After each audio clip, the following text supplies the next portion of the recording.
Hello, everyone. Welcome to Celsius 233, your go-to place for fiction book summaries. Today, we will embark on a journey through Gone Girl by Gillian Flynn.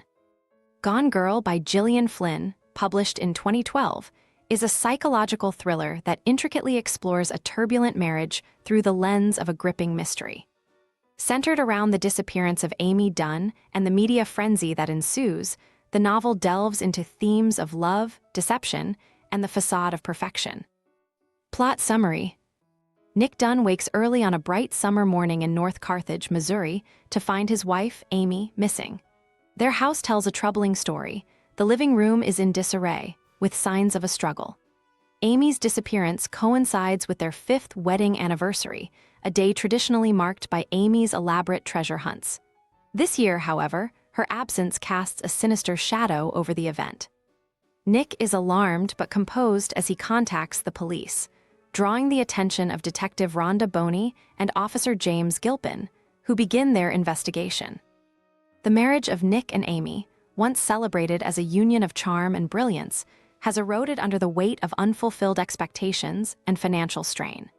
Both writers by trade, they lost their jobs during the recession and relocated to Missouri from New York City to care for Nick's ailing mother. While Nick adjusts to his small-town roots, Amy feels alienated, her cosmopolitan life replaced by a mundane existence in a stifling suburban community. Their mutual resentment festers, punctuated by financial woes and personal disappointments. As the investigation unfolds, Amy's diary emerges, painting a portrait of a wife trapped in an increasingly toxic marriage. Her entries chronicle Nick's growing detachment, infidelities, and moments of anger that make her fear for her life.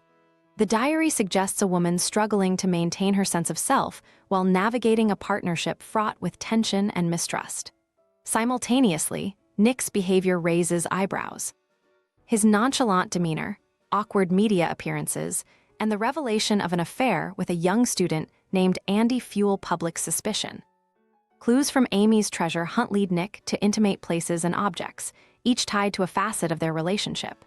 These tokens seem innocuous, but are laced with double meanings that begin to incriminate Nick further.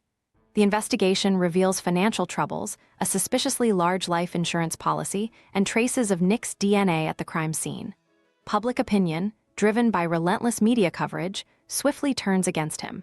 Even his steadfast sister, Go, begins to doubt his innocence. But appearances can be deceiving.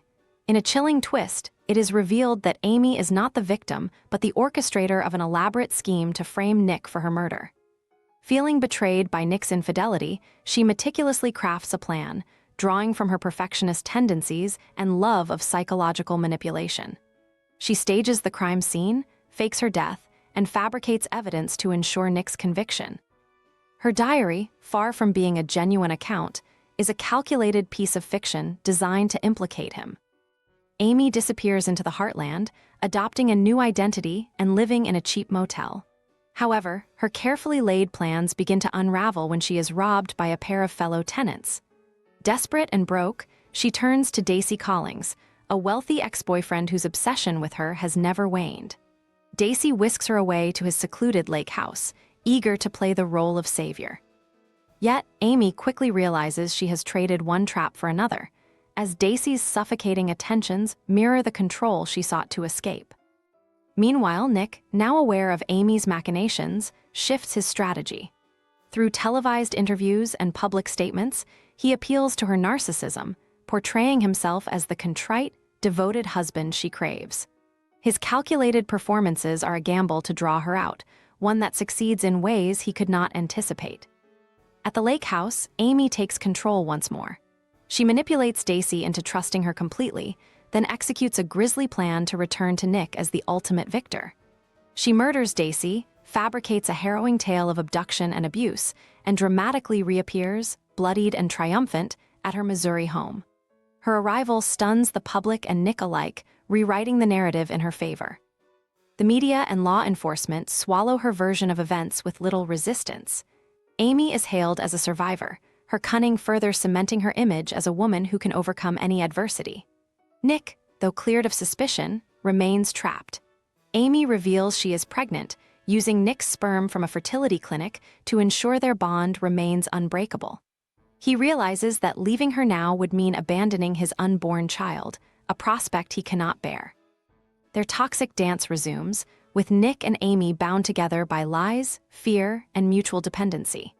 Theirs is not a partnership of love, but of twisted survival, a reflection of their shared capacity for cruelty and manipulation. Despite the veneer of normalcy they project, their marriage is a battleground, and both seem resigned to continue the war indefinitely.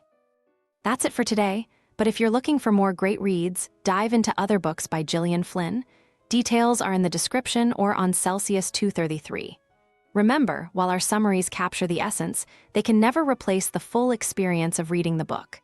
If this summary intrigued you, consider diving into the complete story, buy the book, and immerse yourself in Gillian Flynn's original work. Bye-bye, take care, have fun.